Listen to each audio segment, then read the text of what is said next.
सरकार हालिया घटनाक्रम से होने वाले प्रभावों का परीक्षण कर रही है। वाणिज्य एवं उद्योग मंत्रालय निर्यातकों और उद्योग सहित सभी हितधारकों से संवाद कर इस विषय पर उनके आकलन की जानकारी ले रहा है। सरकार हमारे किसानों, श्रमिकों, एंटरप्रेन्योर्स, उद्यमी, निर्यातकों, सूक्ष्म, लघु और मध्यम उद्योगों और उद्योग जगत के सभी हितधारकों के कल्याण की रक्षा और संवर्धन को सर्वोच्च महत्व देती है। हम अपने राष्ट्रीय हितों को सुरक्षित करने और आगे बढ़ाने के लिए सभी आवश्यक कदम उठाएंगे। मात्र एक दशक से भी कम समय में भारत फ्रैजाइल 5 अर्थव्यवस्थाओं में से निकलकर दुनिया की सबसे तेजी से बढ़ती प्रमुख अर्थव्यवस्था बन गया है। हम अपने रिफॉर्म्स और अपने किसानों, एमएसएमई और उद्यमियों की कड़ी मेहनत के बल पर 11वीं सबसे बड़ी अर्थव्यवस्था से शीर्ष 5 अर्थव्यवस्थाओं में से एक बन गए हैं। यह भी अपेक्षित है कि हम कुछ ही वर्षों में तीसरी सबसे बड़ी अर्थव्यवस्था बन जाएंगे।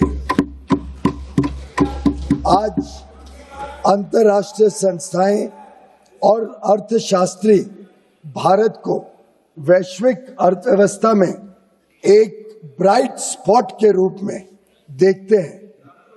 भारत वैश्विक विकास में लगभग 16% का योगदान दे रहा है।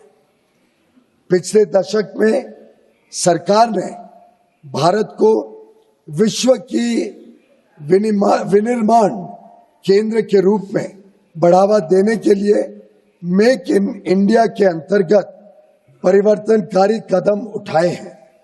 भारत की युवा, कुशल एवं प्रतिभाशाली वर्कफोर्स भारतीय उद्योग की इनोवेशन और प्रतिस्पर्धा की क्षमता को निरंतर मजबूत कर रही है। भारत और अमेरिका ने मार्च 2025 में एक न्यायपूर्ण, संतुलित और पारस्परिक रूप से लाभकारी द्विपक्षीय व्यापार समझौते BTA के लिए बातचीत शुरू की, जिसका लक्ष्य 2025 के फॉल यानी अक्टूबर-नवंबर 2025 तक समझौते के पहले चरण को पूरा करना था। दोनों पक्षों ने 29 मार्च 2025 को नई दिल्ली में आयोजित पहली फिजिकल मीटिंग की चर्चा के दौरान द्विपक्षीय व्यापार समझौते की बातचीत शुरू करने के लिए विस्तृत टर्म्स ऑफ रेफरेंस TOR को अंतिम रूप दिया। इसके बाद दोनों पक्षों के बीच नई दिल्ली और वॉशिंगटन DC में 4 दौर में फिजिकल मीटिंग्स हुई हैं, ताकि निर्धारित टर्म्स ऑफ रेफरेंस के अनुसार द्विपक्षीय व्यापार समझौते के अंतिम रूप के लिए काम किया जा सके।